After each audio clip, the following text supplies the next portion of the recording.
అందుకే నాగుల చవితి నాడు అందరూ వెళ్ళి పుట్టలో పాలు పోసి మాకన్నం పెడుతున్నవాడు రైతు. ఆ రైతు ఎక్కడుంటాడో అక్కడ నువ్వు ఉంటావు.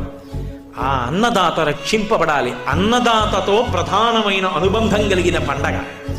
వెళ్ళి పుట్టలో పాలు పోసి ఆ చిమ్మిలి వేసి చలివిడి వేసి నమస్కారం చేసి ఒక మాట చెప్తారు. దానికేం పెద్ద పెద్ద మంత్రాలు చెప్పలేదు. అందుకే పడగ తొక్కితే పగవాడనుకోకు, నడుం తొక్కితే నా వాడనుకో, తోక తొక్కితే తొలగుతూ వెళ్ళిపో, ఇదిగో ఈ నూకలు తీసుకో మాకు మూకలియ్యి అంటారు. అది మూడో ఫలితం.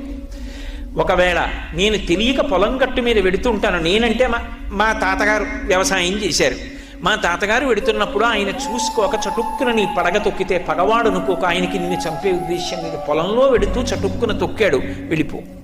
నడుం తొక్కితే నావాడనుకో, తోక తొక్కితే తొలగుతూ వెళ్ళి